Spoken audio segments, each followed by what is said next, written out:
Hey everyone, Joe Waxman here, mediocre astrologer. Man, he's okay. What's up, everyone? I'm here in Van Gogh's bedroom in Arles. Nice to be here. Very nice bedroom to be in. Yeah. Anyway, guys, hope you're doing well. In this video, I want to talk about the difference between houses and signs, right? Because there's this kind of debate between modern and classical astrologers, which is which, and so and so. And my take on it is that a lot of modern astrologers want to sort of conflate the two, where there's no difference. You'll see a lot of videos on YouTube being like, you know, North Node in the first house or Aries, right? Or the sun in the first house or Aries, and it doesn't really work that way, conflating the two when they're different. Whereas the classical astrologers, and my take on it, and forgive me if people want to disagree with this, if they have that opinion, but this is my take, is that they think it sounds more intelligent to completely separate houses and signs and put different associations with different things. And they're doing this based on, and again, if I'm wrong, I mean, I don't think I am, but this is my take on it. I'm trying to be humble about it. But they're just taking associations that they read in a book and applying it to houses and just being like, well, that's the way it is. I read an old book and that's that, you know. As if like people like 2,000 years ago or 1,000 years ago were just like right, and we're all just wrong now, right? It's I don't want to look. I know I can get very heated and passionate about. I don't want to get too much into that side of things. Point is, I think that's dumb. I really do. And I don't think it's nearly as intelligent as they think it is.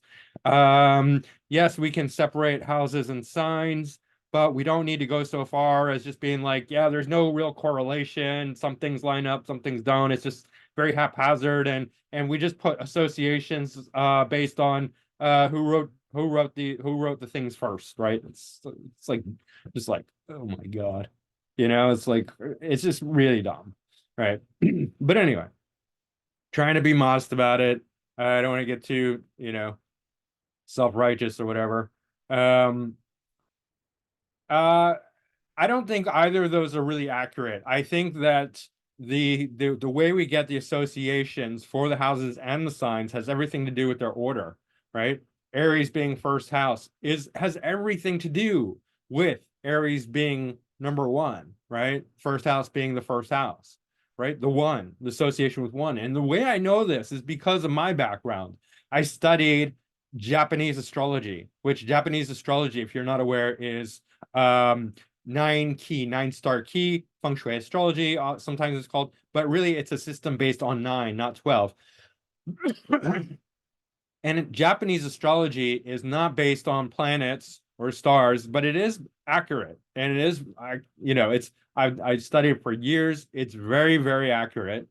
um Reason I didn't take it further than I did, because I'm not Japanese and I can't access all the Japanese are a very protective people. They a lot of the information is only available in Japanese, and you can't access it unless you speak or read Japanese, right? I don't, right? So they're not going to share it with me. They're not going to go out of their way to share it with anyone, really. Um, the Japanese astrologers who have shared things in sorry, it's bothering me. Focus. Who have shared stuff in English, are it's very limited what they're going to what they've shared, right? So, but the point is that in nine key, you have nine numbers. It's a system of cycle of nine versus 12, and each number is very relevant to the nature of the archetype, right? And so studying that, I realized that the number and the order has everything to do with the nature of the way things are in different systems, right? System of nine, system of 12, right? And so applying that to Western astrology gave me great insight into the nature of the 12 cycle of Western astrology, because really it's not about, we have this sort of thinking, especially in the West, I think that it's like sort of some people made astrology up, right? But nobody made astrology up. You can't make astrology up. It's like, it's like observing the sun, giving it a name, drawing a picture, and being like, this is the sun. And you're like, signing your name and you're like, oh, I invented the sun. You fucking didn't invent the sun. You're observing natural phenomenon. And you might be observing it correctly, you might be observing it incorrectly, but it's the same natural phenomenon 2,000 years ago when they first discovered astrology, 5,000, whatever, however many, I don't really care. I'm not a historian. I don't really like history. I know it's important, but I just don't, I'm not backward oriented. I'm forward oriented, right? It's just my orientation. I'm happy that people study history, but I'm not one of those people who really wants to do much with history. But anyway, however many years ago astrology was invented, I just don't want to know. That's the thing. Like, it's not like I'm lazy. I actually don't want to take up mind space. It's like there's only so much space I can have in my mind to think about things. Certain things I just don't want to fucking know. Like, you're excluded. Please don't tell me. I don't give a shit. Could be 10,000, could be 50 million years ago. I don't care. Like, it doesn't have any relevance to me right now, right? So I don't want to know. But the point is, um, that however long ago that happened, they're still observing the same systems that we have available to us right now, right? I don't need to know like what people 2,000 years ago were talking about. I mean, some of it's useful, don't get me wrong. Like, I'm not against the past, but in order to understand the essence of astrology, we don't need to know anything about that. Like, yeah, understanding systems, sure, but understanding archetypes, no. Understanding what zodiacal releasing is, understanding, the techniques that they use, yes. Understanding archetypes, fuck no. Like, the less you know about the past, the better. Like, just understand now we have a system divided into 12, and we're deriving the meanings of each one of those numbers based on their order, right? 1, 2, 3, 4, 5, 6, 7, 8, 9, 10, 11, 12. Each one of those has something unique, right? Whether we're talking about number one, the nature of number one, what's the nature of number one? What's the nature of number two, right? Very different. Number one is number one. Number one is focus, singular, cardinal, starting, right? The first, the top, the number one, right? The winner, right? Number two is stable, right? It's bringing in stability. It's bringing in two aspects: yes, no, polarity, right? Number three is dynamic. It's the triangle, right? It's very active. It's interesting, and it's triangulating to points and connecting dots and all this stuff, right? Number four is a square, very a square, but it breaks down because it's not prime, right? Then you're talking about prime numbers. Number three is prime, right? Number one and two are unique. I mean, yeah, two could be considered prime. Well, I guess one could be considered prime, but three is the first,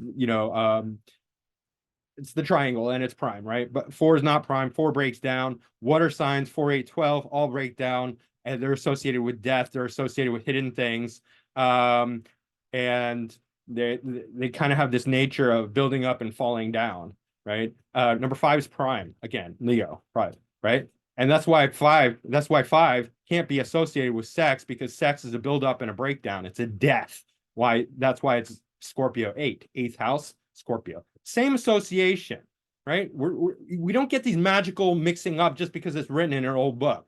Just because somebody wrote it in an old book doesn't make it. That's not the way astrology works. That's not the way archetypes work, right? It just doesn't happen like that. You can't just haphazardly place things in different houses and just be like, well, yeah, that's this house because you know these old authorities who I can't my mind is incapable of thinking beyond what an authority tells me, because basically I'm a little child, and I have to listen to my parents. And in this case, it's my astrology parents, and in this case, it's the old books. It's like, who gives a shit? Like, you grow up, right? We have to be able to think outside the box. We have to be able to think independently from what the so-called authorities tell us is the truth. Otherwise, we can't come to our own conclusion. We're just following. Maybe they're right, maybe they're wrong, but how are we going to know unless we challenge them?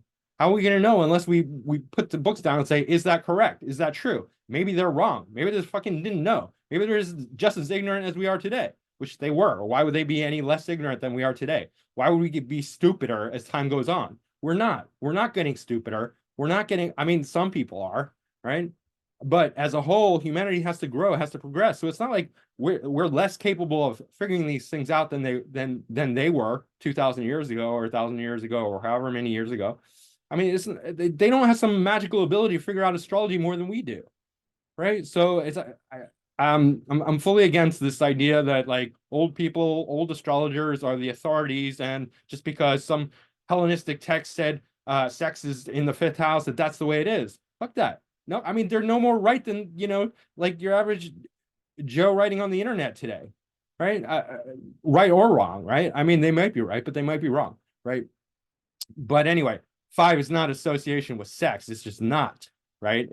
Sex is a build-up and a breakdown. You have to follow the archetypes. These are all archetypes. And that's one of the things that I really have a very, very strong foundation about. I grew up thinking about archetypes. I mean, the main archetype that is very profound, especially in the Eastern Eastern way of thinking, which my parents were trained in, is the yin-yang dialectic, right? Dialectic. There's the Hegelian dialectic, which is the thesis, antithesis, synthesis. But the Eastern dialectic is yin and yang, and there's many different kinds, but these are abstract. It's abstract thinking. Like when you're dividing the whole universe, like the whole everything in the universe into two, and then you have to decide what's on this side, what's on that side, and then you realize it all depends on how you define the terms, right? What is yin, what is yang, like how do we define them? And it gets very abstract, right? Because you can define them in different ways, and people do, and then they argue about which one is right. Neither is right. It's just a system of it's an abstract system of thinking. And when you're talking about abstraction, there's no ground. It's very Aquarian, right? There's no grounded reality. It's not Earth. It's not Taurian. It's Aquarian. It's up in the air, and then you can sort of do whatever you want with it. Right. So we have to be, as long as you're consistent about how you define things, then you can come up with consistent answers. But when you're mixing up the definitions, right? One example of this is sort of like almost like a Japanese Chinese difference between yin and yang, except it's not really. It's that George Osawa, the founder of macrobiotics, created a slightly different definition for yin and yang for Western minds because he thought it would be easier. At least that's what they say. But he did come up with something slightly different. And just to quickly give you an example of this, in the traditional Chinese way of doing yin and yang, they do it. They classify it by active, inactive, right? So if something's active, it's more yang. If it's inactive, it's more yin. So just as one example, they would argue that from the traditional Chinese perspective, that salt was yin because it's inactive, right? It just sits there. It doesn't move. It's not a fish. It's not a cow, right? It's not going to run away from you. It's very inactive. So it's yin. It's passive. In the macrobiotic perspective that George Osawa, who's Japanese, changed it to, he said yang is contractive, yin is expansive. Salt is very contracting, right? You can pickle a vegetable, it'll dry it out, it'll suck all the water out, squeeze all the water out. If you eat a lot of salt, you become very contracted, dry. You want water, you want something sweet, you want to dilute that, right? It's very contractive. It causes hypertension, right? Constricts the blood vessels, makes you all tense and try eating a lot of salt. You'll become aggro, you'll become aggressive, you'll become tight, right? So these are the two differences. Is salt yin or yang? Well, it depends how you define what yin and yang is, right? But these are archetypes. These are basic archetypes. And I'm trying to explain it to you that archetypal understanding is the foundation for how we derive meaning for the signs and houses, both, right? You can do yin yang, you can do 5 transformations. In the East, they have 5 transformations versus the 4 elements, right? And then you can do yin yang times the 5 transformations, you get 10. And then you can do cycles of 12 and then cycles of 9, right? So there's all different cycles, all different archetypal, complete cycles, right? And so that's the basis I want to put down. That this is a system of 12 archetypal understandings. And the way we get the meanings for each house has everything to do with the order. And not only that, there's more to it. It's a Western spin on a 12 system archetype, and it's partially influenced by the planets themselves, as evidenced by the fact that before the discovery of the outer planets, the signs associated with the outer planets, Scorpio, Aquarius, Pisces. I particularly heard this about Aquarius, that the meaning of Aquarius changed once Uranus was associated with it. Is that wrong or bad? I don't think so, right? It's just that it goes to the nature of the archetype that they can have different expressions based on how we view them, how we associate them. I mean, in China, they have the a 12 system of animals. It's still a system of 12. The order will still be extremely relevant, but the meanings are going to be slightly different based on their unique interpretation. Just like you can have like 10 or 12 or 100 or 1,000, 10,000, however many people all in the same sun sign, and they're going to be different expressions of that sun sign, right? It's not so anyway, there is some organic uniqueness to Western astrology is what I'm trying to say. It's an organic expression, right? But at the same time, there is some fundamental archetypal solid foundational elements to each of to the 12 signs and houses that they have to do with the order that they're in. That's the first thing, right? The second thing is that signs and houses differ based on what each one means, right? For instance, the sun is, I don't know, let's say 15, like wherever, 15 degrees Aries or something like that right now. Pretty close to there. I don't know, maybe a little less, but it's that way for everyone in the world. There's nothing personal about the sun being in Aries or Taurus or Gemini or Cancer or Leo or any sign or any of the planets in any of the signs. It's not unique to you at all. It has nothing to do with you, in fact, right? Right? You could be born at a time where all the planets are in a certain formation, and you're like, aha, this is me. But guess what? Thousands of other people around the world are born with pretty much the exact same configuration, and they're all like, well, this is me. It's not really you. It's a global influence that has nothing to do with you. It's not personal at all, right? We talk about personal planets. Oh, the sun, the moon, the Venus, blah, blah, blah.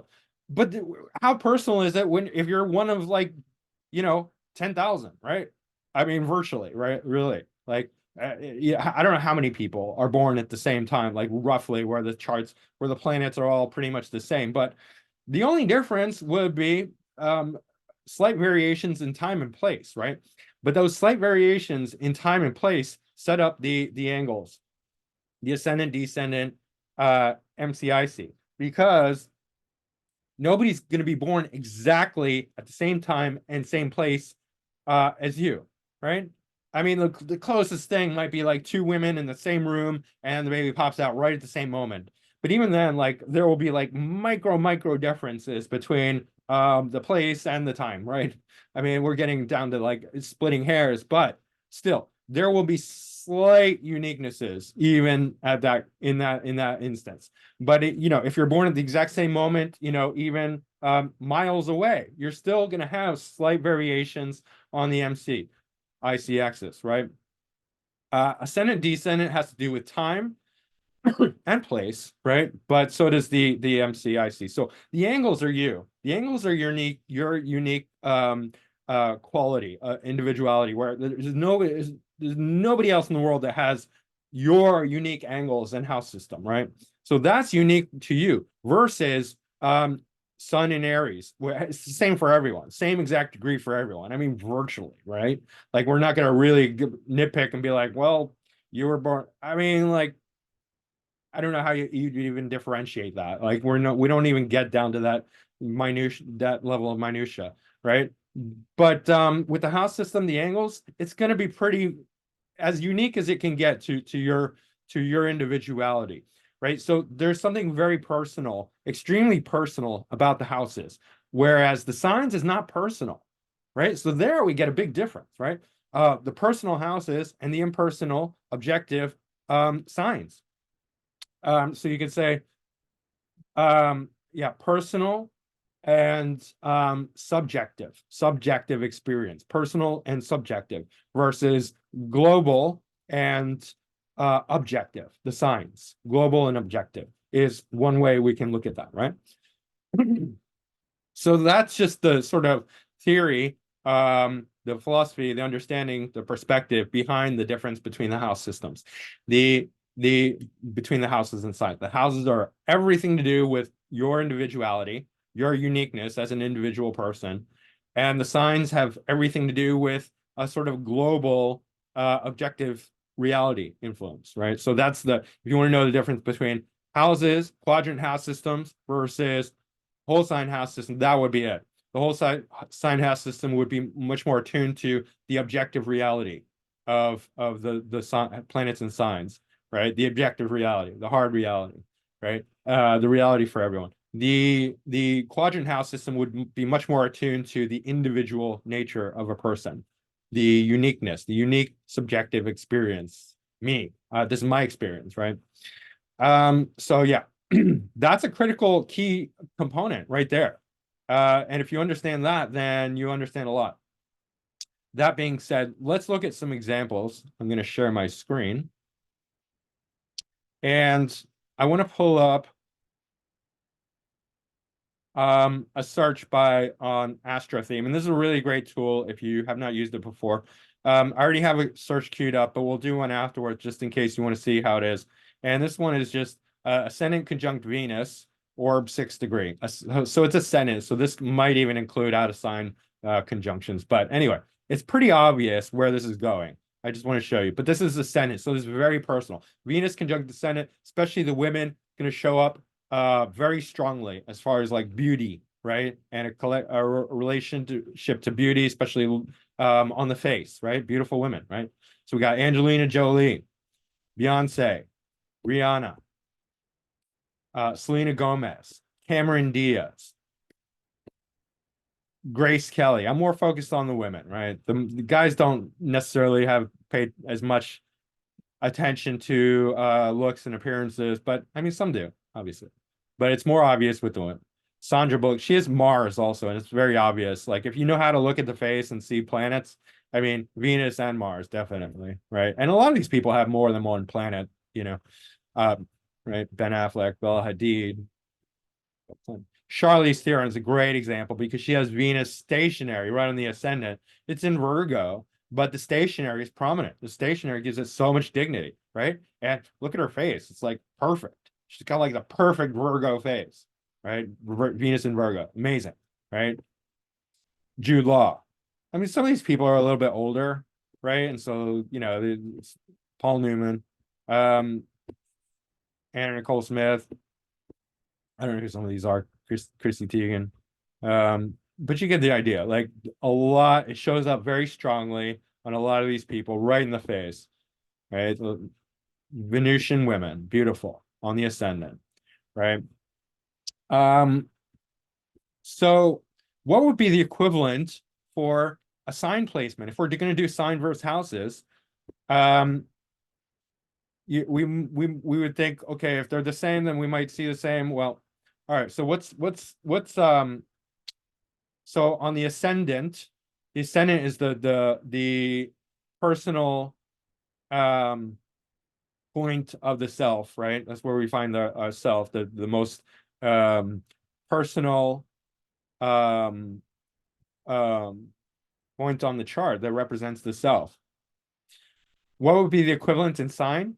Aries, especially 0 degrees Aries. But let's do Venus in Aries and see what we come up with. And what do you think? Are we going to find for this? We'll do by position.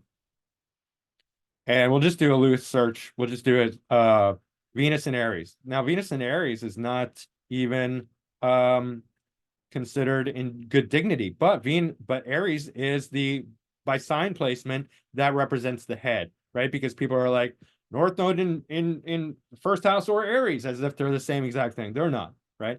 Sun and North Node are Aries. That's not the same thing. But like if Venus on the ascendant represents beauty, Venus in Aries should also represent beauty. Does it? It's a question, right? I already know the answer, but you guys can think about that. And it might surprise you.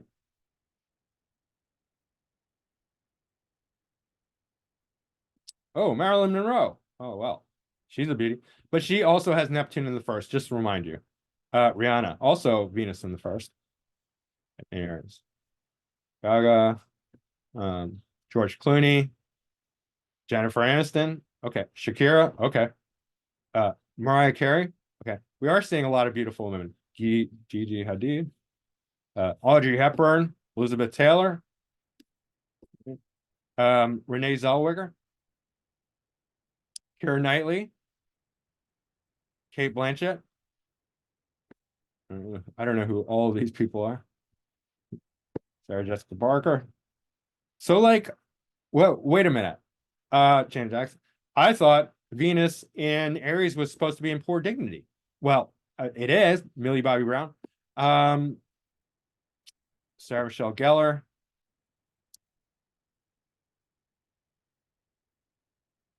All right. Gal Gadot. A lot of beautiful people. Barbara Raffaelli, Madison Beer. Um, with Venus in Aries.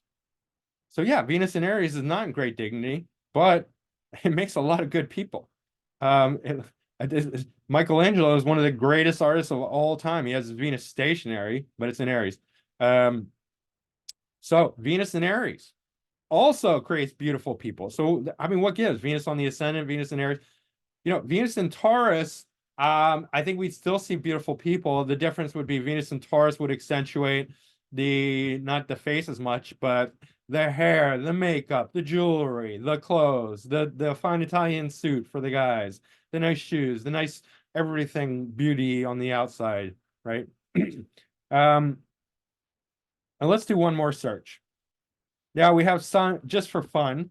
We have ascendant, and we have the sign of Aries. We have the ascendant, which represents the self. We have the sign of Aries, which is the sort of global or objective sign of the self, right? And then we have the planet that would most represent the self, which would be what? Sun. So let's do Sun conjunct Venus, but we'll do with the aspect there.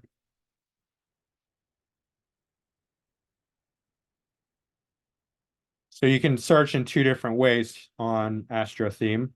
Um, by aspect or by position. So we're going to do Sun conjunct Venus. We'll do 4-inch orb. 4-inch. 4-inch. 4-degree orb. Leo DiCaprio. Harry Styles. Oprah Winfrey. Skip that guy. Robert Downey Jr. Khloe Kardashian. Charles Manson. Sophie Marceau. Blake Lively. Demi Moore. Ashton Kutcher. So we're getting a similar influence with Sun conjunct Venus. Anne Hathaway. Ellen DeGeneres. I think. Dua Lipa. Gordon Ramsay. Right? Sun conjunct Venus does also create beauty the way that Venus conjunct the ascendant or Venus in Aries does. Now, these are not the only combinations that create beauty. I'm not saying that, but I'm using it as an example.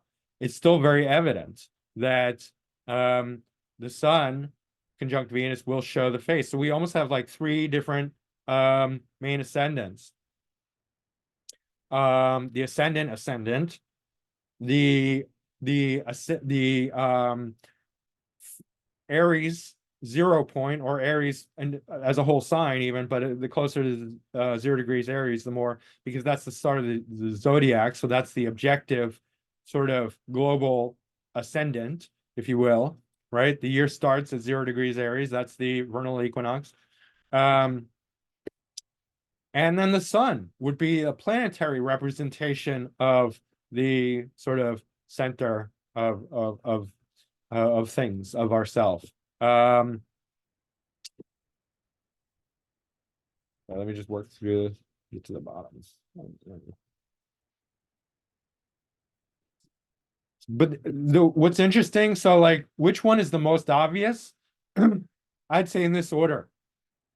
Personal ascendant, Venus on the ascendant shows up the most strongly. Venus in Aries surprisingly shows up quite strongly as far as like beautiful women, right? Because Aries represents the face, the head. And so Venus in Aries, despite being in poor dignity, seems to create beauty, right? And then Venus conjunct the sun as well, does create that as well. Yeah. Now let's look at some examples. This is where the rubber meets the road. So we're looking at sign versus house here, right? And the difference would be comparing quadrant house system and whole sign house system. I have 10 charts, and we're just going to try and delineate all 10 of them in comparing the quadrant house system versus the whole house system, whole sign house system. And the main thing is that in any chart,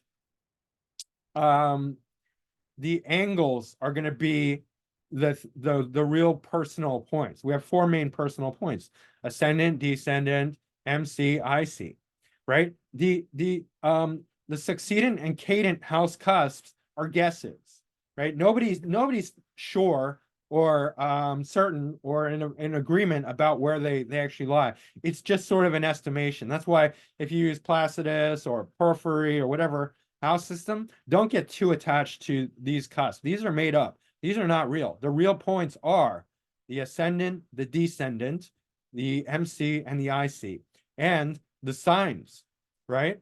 So those are the real delineations. That's why if like a planet is in the second whole sign and it's within a close enough approximation to the cusp, I'm saying like this Mercury has more second house influence, right? For Bjork's chart.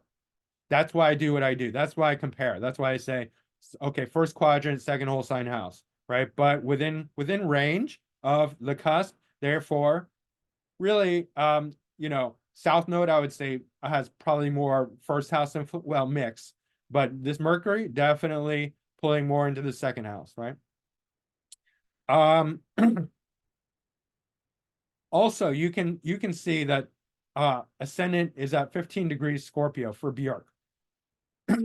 And a lot of her first whole sign house, or first house, quadrant house, is taken up by the second whole sign house, Sagittarius. So what does that say?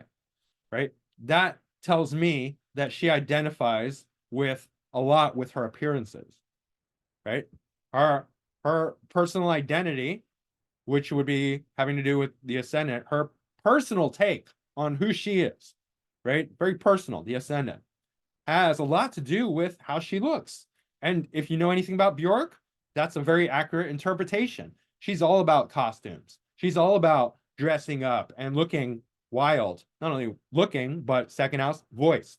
She identifies with her voice very much. She identifies with her looks and her voice. And that's not a bad thing. That's not a superficial thing. It's just a thing. It's a reality. And she did it amazingly well, right?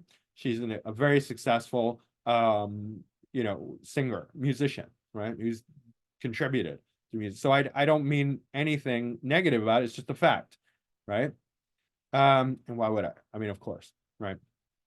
The next thing we could look at is the MCIC, which will be unique to you based on where you were born, as well as when you were born, right? And so objectively, we can see that her 10th whole sign house is Leo. And so 10th Lord, Scorpio in the first house, right? First whole sign house, first quadrant, definitely first house. So her career has everything to do with her and the, Scorpio, the themes of Scorpio. The sun being at 28 degrees, that's not personal at all. That was at that degree for everyone in the whole world, 8 billion people at that time. And however many thousands of people were born at that time, right? Nothing personal at all about 28 degrees and 50 arc minutes. But the placement in the house system, that's personal to her, right? So 10th whole sign house. But her MC is in the 11th whole sign house, right? And so the difference is, objectively, this is her career. But subjectively, she's like, I want to be all about the groups and networks and friends and popularity, right? I want to work with a band. I really need to work with a band. She obviously does not talk like this.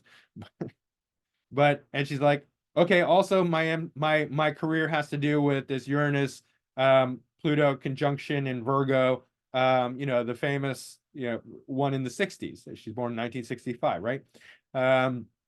She's like, Yeah, like her personally, like that's where my career path lies. Within groups and networks and something very powerful and shocking, Virgo, right? Um, and so she has to, for her career, she's going to work with other people, right? And she's going to work as part of a team. And it's also about her popularity, about her fan base. That's going to be very important to her. Groups, networks, friends, right? All of these things are going to have major role on her personal identification of her career, her public image, right? Even though objectively it's Leo, right? Subjectively, it's Virgo and Mercury, but similar, right? Similar placements. They're not too far. There would be a conflict if Sun were over here, and then if okay, like if the signs were different because Mercury and Sun are always close by, but like you know, can if it was if like the 10th whole sign house was Cancer and the MC was in Leo and Sun and Moon were in completely different places, then there would be a schism, right? And it would be difficult to integrate depending on how they were relating. But here they're pretty close by, and both first whole sign house or first quadrant, right? And the difference is first whole sign house, second whole sign house. But that's very relevant to her and her career as a singer and a musician and somebody who greatly cares about aesthetics and appearances, right? Um,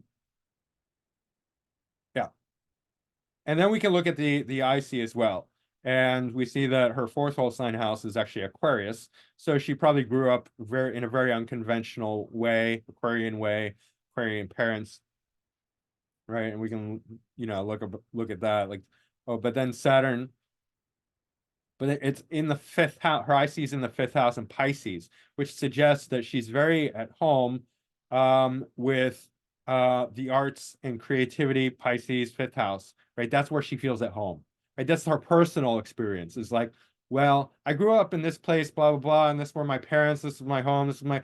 But where I really felt at home, where my real home was at school making art, playing music, singing in a band, right?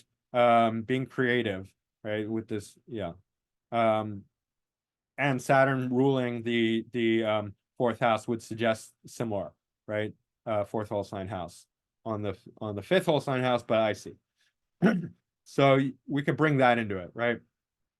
Chiron would bring in elements of like strangeness, weirdness, or fear. So there was probably a lot of um, you know, interesting things when she was growing up as far as dealing with authority and perhaps being afraid of them or being wounded, rejected, or somehow Chiron's going to play into that. I don't know, right? Ceres as well delineates loss. So there could be some, plus it's a nighttime chart, so Saturn's her most malefic planet. So there's probably some difficulties that she had growing up, but she found solace in her creativity. Um, you know, Pisces. And then Jupiter and Gemini. So that suggests writing, communicating, and playing instruments. I don't know if she plays any instruments, but she sings. Right. Anyway, point is not to go too deep into the whole chart, but to realize that subjectively, yeah, her IC where she's like, okay, I do this for a living, but really I want to do this. That's sort of the thing. When the MC is in the 11th or ninth, it's sort of like this is the physical, objective, outer appearance of my career, Leo. But really, where my heart is working with the band, working with the fans, working in the groups and networks with in a very, this powerful Uranus, Pluto, and then where my real home is fifth house creativity, Pisces, all that. Yeah. Let's keep going. Gordon Ramsay. Obviously, the more north you're born, the more likelihood that the MCIC axis is going to be not in the 10th whole sign house. All right. So Gordon Ramsay. Um, so his IC is in the third whole sign house. And what did he do when he was young? He played sports, right? So short distance travel. Jupiter's here, right? Leo. So Leo, representing the fun, the games. For him, objectively, this is his fourth whole sign house. It's Mars, Pluto, um, Uranus, and Moon. Subjectively, that's almost his fifth house. I mean, it's his fifth quadrant, but it's cusp is in Virgo, but it's still pulling in fourth house, right? So there's all these at the fourth house objectively, right? But subjectively, his experience was that third house topics, siblings, sports, short distance travel, Jupiter, and this is very sporty. Jupiter can be very physical as well, right? That was his neighborhood, right? The hood, the hometown. That was his home. That's where he really felt at home. All right. That's where he grew up. And then his MC is in the ninth house in Aquarius. He's very adventurous. If you follow Gordon Ramsay, he's got like tons and tons of shows. Like he's probably got more shows than anyone ever, right? He's just got like a billion different shows, right? And they're all about him being, like, I mean, cooking shows, obviously, but a lot of the times he's like venturing off into the wilderness or some foreign land, trying food, doing crazy things. It's always an adventure, right? And Aquarius, I mean, he's probably, he loves foreign cultures and all that. Objectively, his 10th whole sign house is Pisces with Saturn and Chiron. So yeah, I mean, Saturn is authority. Pisces is very creative. So yeah, I mean, and it's the spot. It's Saturn's ruling Aquarius, so tying in this ninth house, adventurous philosophy, into the objective 10th whole sign house. But yeah, ninth house also indicating like things that he studied at a high level. So, taking food to a high level, right? And then making it very public, combining ninth whole sign house and 10th whole sign house, but with the MC focus on the ninth house without any planets, but obviously the 10th Saturn being the authority, and that's why he's such an authority. When Saturn's very high in the sky, you can make leaders, right? And then obviously he's got, this a lot of sixth house, objectively and subjectively, sixth house, right? I mean, Mercury's moving into the seventh, but yeah, and so sixth house for the TV shows, very prominent, right? Yeah, but you can see that. And then like, the very expanded houses and very contracted houses also are significant as well, showing that there's more emphasis on the expanded houses and less on the contracted houses, right? He's much more about sixth house, especially because that's loaded. So very competitive, and like the regularity of TV and cooking competition. Fourth house is very expanded, which would be like the brick and mortar of the restaurant industry, right? Also, his Scottish identity, bringing the homeland that's playing a part in, big part in his identity, his yeah, his whole makeup, his whole nature. All right, let's keep going. Arthur Schopenhauer. He was a philosopher. Now, Schopenhauer, I was looking for people with extreme angles, but as it turns out, people with the more extreme angles, they don't get famous. They don't. They're very rare. It's like people in the very far north, or very far south, they're less prominent on the world stage, right? Because a lot of times their angles are so extreme, they don't develop in the same way. They don't develop, they don't become very, they're more hidden, right? That's their nature. And then their houses kind of represent that as well. But Schopenhauer is the most extreme that I could find. And it's not like you can't be famous or successful or well known if you're born far north.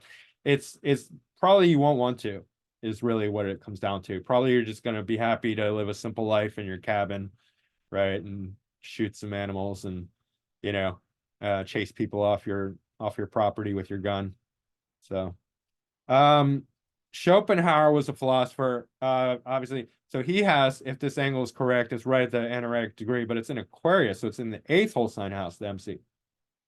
But he was a philosopher, and that's very evident. I mean, most of his, so if you look at his subjective tenth quadrant, it's mostly Pisces, and Saturn, Sun, Mercury are there indicating it. But his 10th whole sign house would be um, uh, Aries and Venus in Aries. Um, so that's interesting. Venus is ruling the 12th and fourth whole sign, but fifth.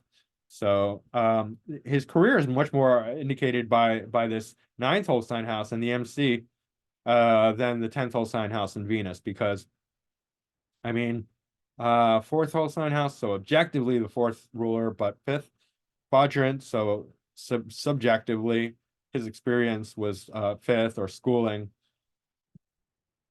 But that doesn't really indicate philosophy, right? It's sort of like he's going to be known for Venusian things. Um, fifth house, okay, so Libra, relationships. I mean, it's kind of obscure. 11th whole sign house, 12th quadrant, groups, communities, networks. It's much more accurate if we look at the MC and the 10th house personal, subjective, 10th house, which is Pisces, Jupiter, philosophy, right? Um, Incidentally, he was known for having a bad attitude, like very grumpy, pessimistic, negative. And then Mars is in poor dignity right in the ascendant, right? Mars is Mars, so it's aggressive, but in Cancer, it can be very moody, nasty, negative, right? And he was even his own mother, who's Virgo moon, third whole sign house, but um, fourth objectively, for subjectively in his experience, that's his fourth, right? That's his home. His mother was highly critical of him, right? Virgo moon. In conjunct Pluto, no less, while applying. But anyway. Yeah, so I'm not sure about the third house association, third whole sign house, but um this could have just been like, he might have had to move neighborhoods just to get away from his mother, because even being in the same town probably wasn't enough. Um, no, I don't know. It's just an example of how drastic it can be. And the main thing is that the IC is actually in Aquarius, and if or MC is in Aquarius in the eighth whole sign house, so he's probably bringing in some a lot of psychology, especially because Pluto is in Aquarius as well in the eighth whole sign house, ninth quadrant, right? So his philosophy is probably very Plutonic as well and psychological. Yeah. Jupiter ruling Pisces is in the 12th conjunct South Node. And so even though it's in Gemini, South Node Jupiter indicates somebody who's naturally a teacher, philosopher type, right, from the past, especially in the 12th house. Objectively, it's Jupiter in Gemini, which is not great dignity. And objectively, it's in the 12th whole sign house, subjectively as well. So, but the subjective objective experience is that Jupiter is in a 12th archetype, 12 sign archetype, which it naturally is comfortable with. So Jupiter in the 12th does have that ability to be very esoteric, very philosophical. It's in Gemini, so it's probably more academic, more logical than it would be otherwise. But still, it's bridging those two things, right? 12th house Piscean influence with Gemini, mercurial, intellectual, right? So you can probably speak about it very well. Jupiter, Gemini, and then Mercury, Virgo, so very mercurial, right? And then we get the applying square from Mercury, and then the opposition to Virgo. So it's tied in to both of those. Anyway.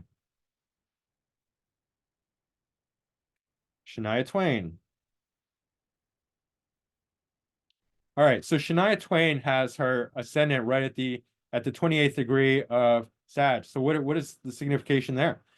Signification there is that she identifies largely with her second whole sign house, right? Which is looks and appearances and voice, right? Uh, we saw that with Björk, right? Um, Incidentally, I mean, she also kind of identifies with her third whole sign house, even, which would bring in more expression, communication, intellect. But definitely this Capricorn, and she presents herself very conservatively, even though she's extremely sexy, right? It's this combination of like this Capricorn identity. Even though she's satirizing, Capricorn plays big into her appearance, right? Somewhat conservative country, right? Country girl. Um, but her MC is in Libra in the 11th whole sign house. So she's dependent on the group, the band, the fans, all of that. Like like the popularity, that's very important to her. That's where she really feels her personal her personal feeling of where her career is. It's about the group. It's about the network. It's about the fans. It's about, pleasing the fans, right? Even though objectively her 10th whole sign house is Virgo with Sun and Uranus and Pluto, which is quite strong, right? But so is the 11th whole sign house, with Moon, and Venus in Libra, where Venus is in domicile, right? Moon Venus is a pretty good combination, right? Maybe not as good as, especially in a daytime chart, Moon and Jupiter, but still quite good, and definitely indicates success. Sun in the 10th whole sign house, Moon Venus in with Venus in dignity in the house of the MC, right? Even though it's still in the ninth quadrant. But then we have Mars in Scorpio, Mars in domicile in the 10th quadrant, but 12th whole sign house. And so what does this indicate? Subjectively, her experience is that her Mars is very much about her career. Mars and Scorpio. It's about what she can bring to the public. That's fourth house. So her roots, which is very country based, country girl, right? And um, the 11th quadrant, 12th whole sign house. But Mars and Scorpio in the 12th, especially with Neptune in Scorpio, is going to be, it's going to marry physicality and arts, right? So for a singer, for a stage performer, this is all about dancing, right? And being sexy in the body with the movements, with the sexy movements, especially with Neptune and Scorpio, right? And it's incredibly accurate. If you look at her, she's like, this, I mean, she's undeniably sexy, right? Shania Twain. I mean, I don't like her music one little bit, but I mean, she's very sexy. She's got great sex appeal, and that's all to do with Mars and Neptune in Scorpio in the 12th whole sign house, but 10th and 11th quadrant, right? So she can identify that as public, even though it's something that's very hidden. She's bringing the hidden into the public with that. The artistic nature of Mars in the 12th house, 12th whole sign house, marrying it with the public, the yeah, 10th quadrant. I think it's pretty obvious there. Go look at some of her videos if you don't know. All right. Gianni Versace.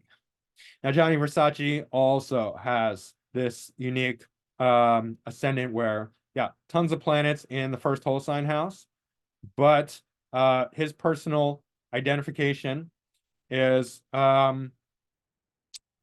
has a lot to do with the second whole sign house. I mean, his sun, South Node, Mars are here. Mars is his ascendant lord, right? So he's all about appearances, all about aesthetics, all about design and what people look like, right?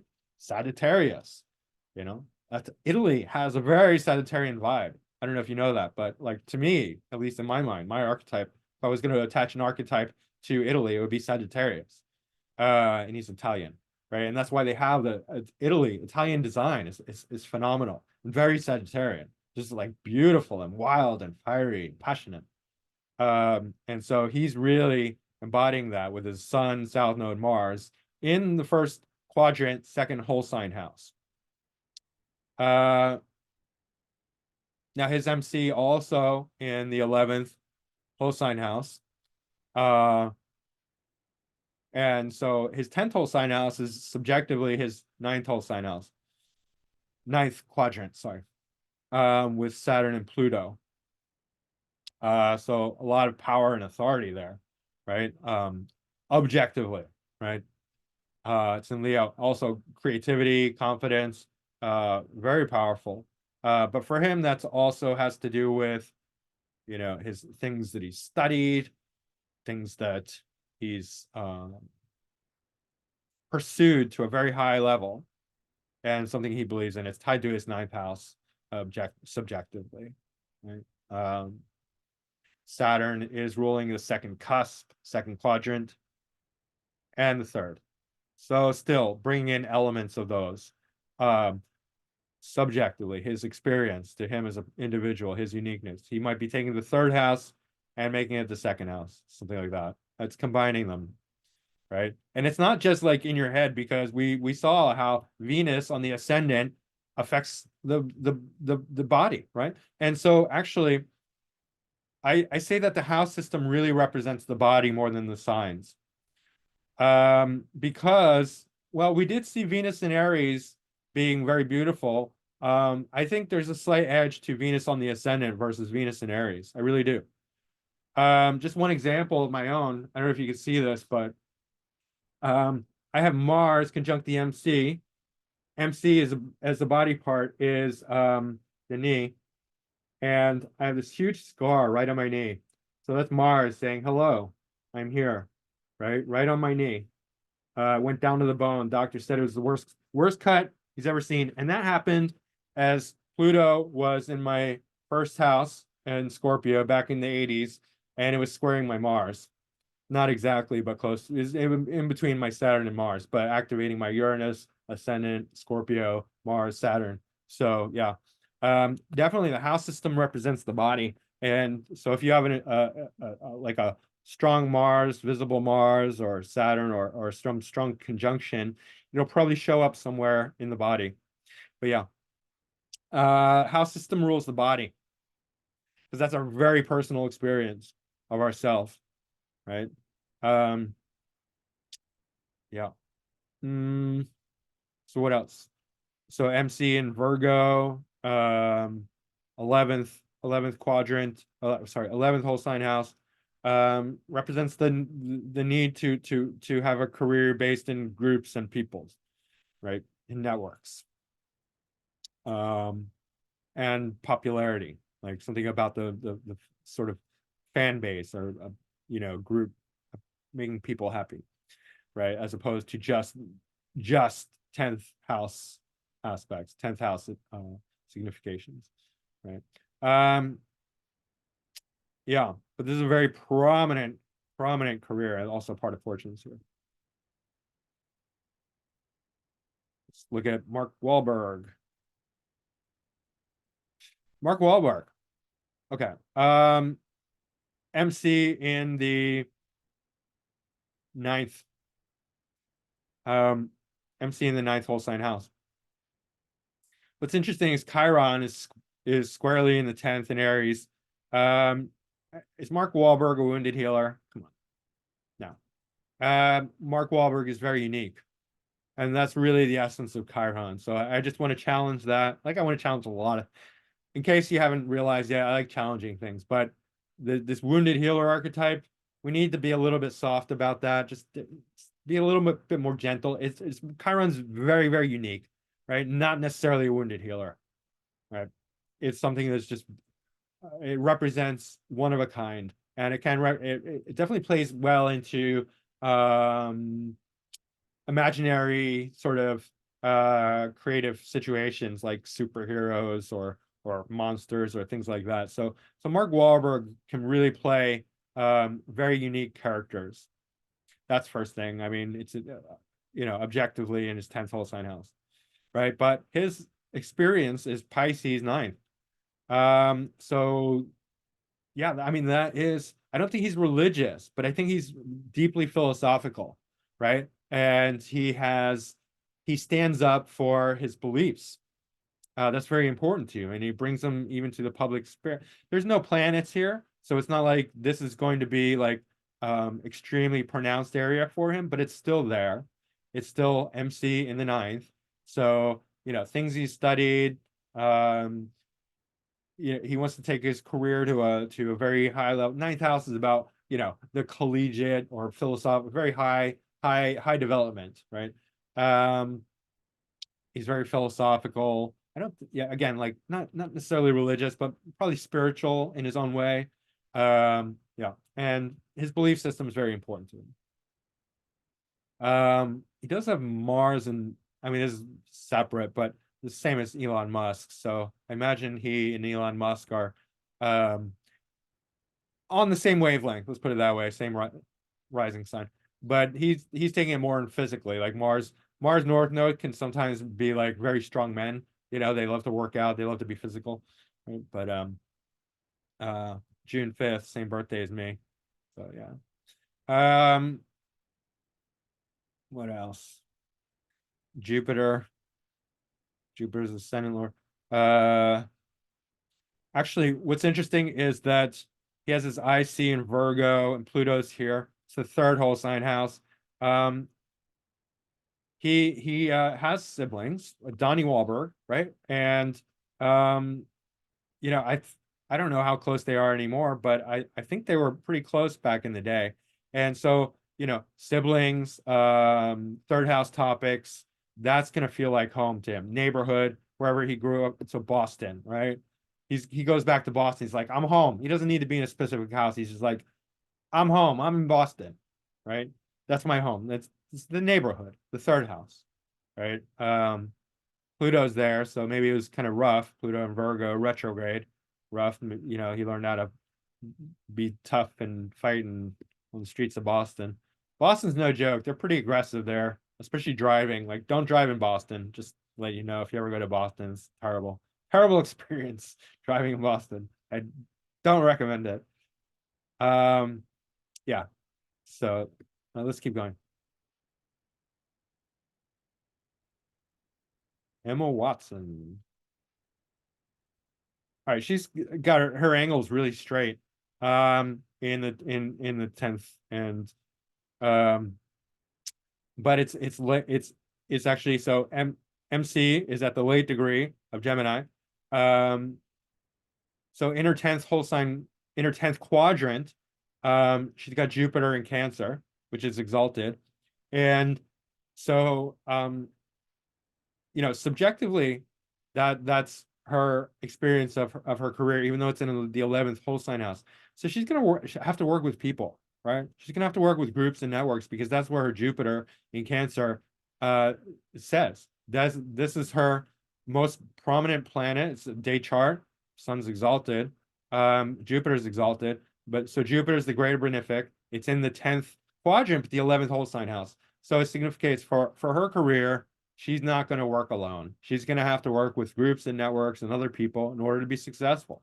She's not going to be the solo, hit star of a movie. Maybe she will be, but it's really about, I'm not drawing absolutes, but really when you look at the arc of her career, the arc of her success, it has to involve other people.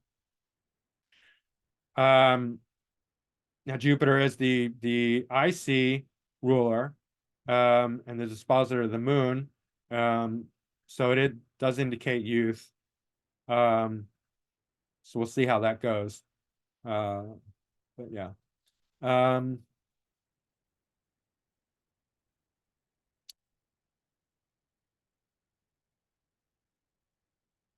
yeah, you could also look at most of her third quadrant is dealing with her fourth whole sign house.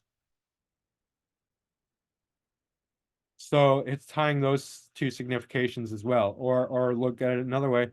Her IC is at the 26th degree of Sag, which is the fourth whole sign house, but most of her fourth quadrant is taken up by Capricorn, which is the fifth whole sign house.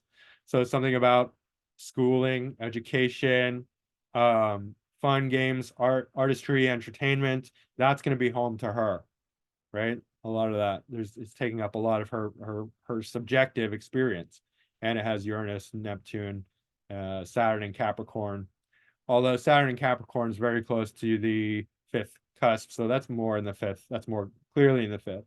But Uranus, Neptune, that's definitely a fourth, fifth house hybrid combination there, right? Subjectively fourth, objectively fifth, right? So her home, her experiential home was, Uranian, Neptunian, in Capricorn. So her upbringing was probably very unusual.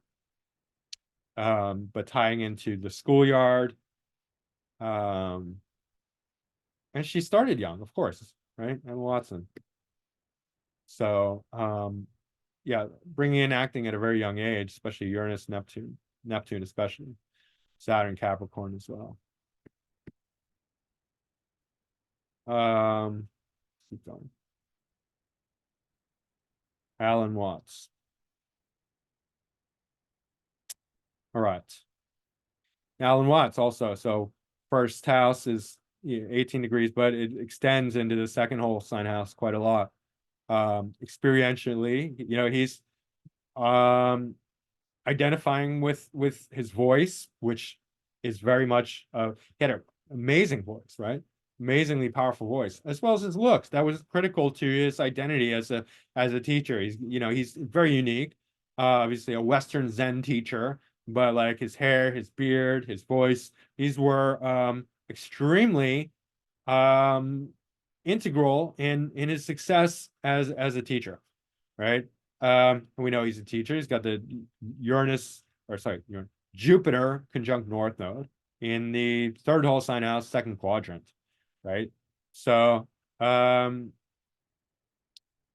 subjectively, or even, I mean, because the house system rules the body, this also is very strongly tied into his voice because it's his personal experience that Uranus, Jupiter, North Node, but so are these planets, right? They're both influencing the voice, and um, tying in also third house, third whole sign house, expression, communication. Yeah, right. MC in the 11th house, 11th whole sign house.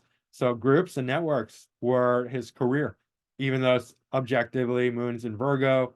Um, he was this very profound thinker, very I wouldn't say okay, he was a profound thinker, but not because Moon and Virgo. Moon and Virgo is very analytical, very logical, right? Not necessarily profound. That's a more Jupiterian or Piscean kind of thing, right? Um, but definitely logical, analytical, critical, right? Very orderly thinking, Moon and Virgo, right? And Moon in the 10th, caring, right? Being very motherly in nature, caring for others, right? So that was his objective, 10th house. Subjectively, it was all about the groups and networks and popularity and friends, right? So, and then there's the moon trine that's applying moon trine Mercury, so that's quite good. The Mercury is giving expression to his moon, which is the in the 10th house. Yeah, and he's satirizing, so Jupiter and Amy Winehouse, Gemini rising with North Node in Gemini. Conjunct the ascendant. You notice with Amy Winehouse, just related to the North Node conjunct the ascendant, how exaggerated her head was. And we really see this with her hair. And it's much more obvious. I have North Node in the first house, but like the way she wore her, especially as she got older, that ridiculously high beehive. I love her, but I mean, her appearance, especially her face, her hair, was very exaggerated. right? And that's partially because North Node. Um, yes, you could say the hair is second house, but I think it's like an extension because it has to show up somewhere.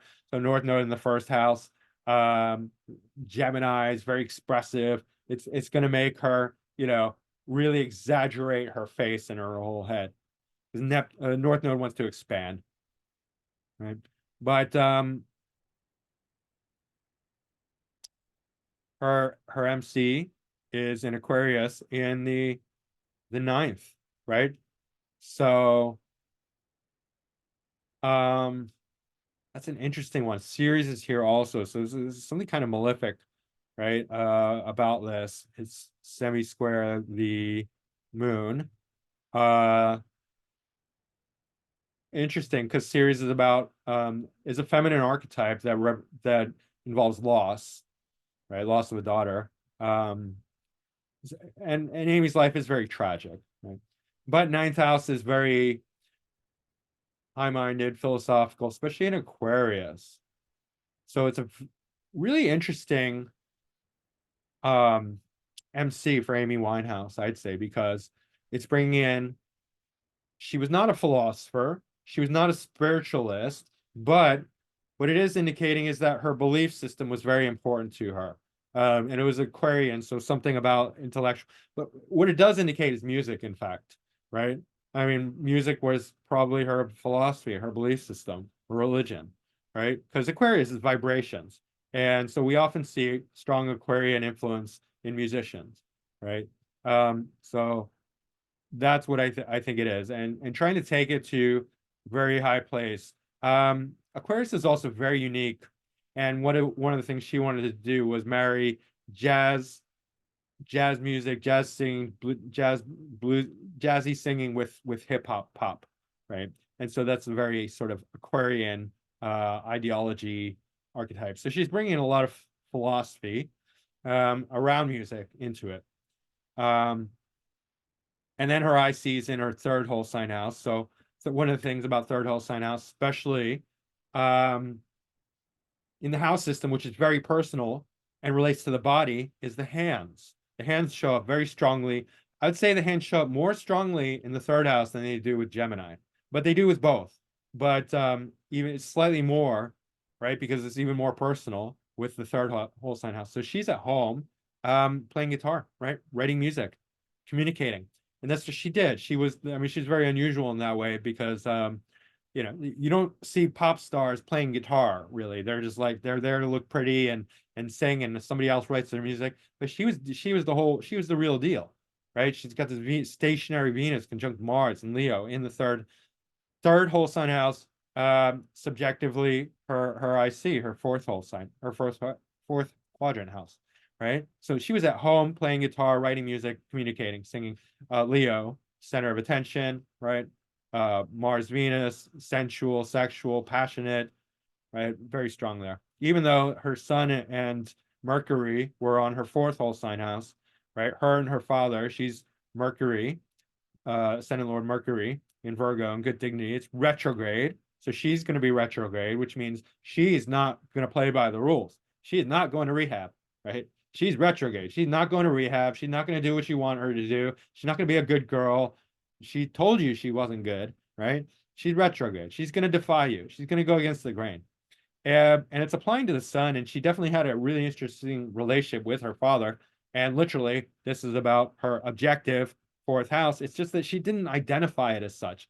That for her was fifth house, fifth quadrant, right? But the really personal home for her was fourth house, Leo, Mars, Venus, playing guitar. That's where she was at home. Like her father wasn't even, that's not even really like her home. It's just the objective truth about it. Like, yeah, he's there. I got to deal with it. Where I grew up, he's my father. She's headed towards the sun. Mercury is retrograde, applying to a conjunction with the sun. So she's like running into her father, defiant. But yeah, anyway. So I think that's really interesting. And last on the list is Oprah Winfrey, who plays a a nice person on TV, and she's not a nice person in real life. But I'm not gonna dive into that too much. 29th degree ascendant. So let's assume this is accurate. Let's assume this birth time is 100%. That means that her second whole sign house is largely what she identifies with, which is voice, appearances, right? Aesthetics, security, money. Hello, Oprah Winfrey. She does have Venus, Kazemi, the sun, and that's a large um um her success is very dependent on that because it really gives her tremendous amount of this kind of Venusian energy. It's a night chart. Venus is her most benefic planet, so there's really like great luck, especially in second house matters, which is her third whole sign house, media, communication, right, TV, which is a sixth house thing, but she got Jupiter there, which arguably is in the seventh whole sign house, but anyway, subjectively sixth. And then MC in the 11th whole sign house, right? Groups, networks, and that's very obvious, right? Her career, although objectively you could say it's Virgo, ruled by Mercury in the third whole sign house, second quadrant, right? It's experientially or subjectively in Libra, working with others in a very, she comes off as very Libran, like very fair, very balanced, very neutral, very peaceful, couldn't hurt a fly, even though she's trafficking children with John of God. I mean, it's real, so don't get me started. But her MC is in the 11th whole sign house, groups, networks. I mean, she's all about her being popular, right? Being with the crowd, being with the network. We see this often, right? And then Venus, obviously conjunct the sun, right? So the sun is a natural indicator of fame, of worldliness, of shining in the big bright light. So yeah, very successful here. Right. Yeah. I mean, Mars and Scorpio in the 12th whole sign house also says something similar to Shania Twain, although it's not ruling. I forget which houses it was. Well, it was obviously ruling the 12th house and then okay, fourth house. So similar to Shania Twain. Oprah's not very sexy. Hate to break it to you, but she probably could be, right? She when she was younger, and if she took that angle, I don't know. I mean, I'm just saying, like Mars and Scorpio. Well, Neptune's not here. Saturn. Okay, so what kills it is Saturn, I guess. Yeah, Saturn kills it. It was with Shania Twain. It was Neptune and Scorpio. With Mars and Scorpio. So Saturn kills it. All right, that makes sense, I guess. Saturn's not sexy. Saturn is power. Saturn and Scorpio is power and leadership and like very, very powerful, dominating, controlling energy. Um, Also squaring Venus and the Sun, and it's the out-of-sec malefic, and that's not good. And then Mars and Pluto square, so it's not all kosher with Oprah Winfrey. Just in case you think it is, you just believe you have your rose-colored glasses on, you don't question anything beyond the veneer. Sorry. Hate to break it to you, but she's friends with Diddy, she's friends with Epstein, she's friends with John of God. And I mean that in intending to imply that she does similar things as they do. They all do. Not all, a lot of these people do. Anyway, that's a tangent. I hope you guys get the idea of what I'm trying to express. That the angles are you. The angles are your unique individuality. Don't get caught up on the cusp, the succedent and cadent house cusps. But the angles, the ascendant, descendant, ICMC, that is so unique to you. That's where you as an individual really shine. The rest is global and objective reality. So you're going to combine the two, and that's the beauty of and the art of reading the chart, of the astrology chart, how to combine the subjective personal experience that also represents the body. It's not just in your head. It very physically represents the body. The body's tied to the house system, versus the very global objective planets in signs, which is the same for all 8 billion people, right? At any given time. or however many people were born right around the same time. It's all the same. Nothing personal at all about your sun, Venus, Mercury. Moon's slightly more personal, moves pretty fast. Ascendant and angles. The angles absolutely vitally important to your individuality, right? So that's the difference.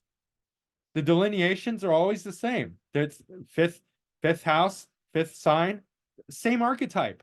It's just one's a lot more personal and one's more global. Eighth archetype, eighth sign, which is Scorpio, eighth house. Also same exact delineation. It's just one is going to be much more personal and the other is much more global, right? And so there does create separation there, right? Um, but to what extent, I'm not going to detail it. It's just that there are certain things that would apply more to a sign versus a house based on that separation.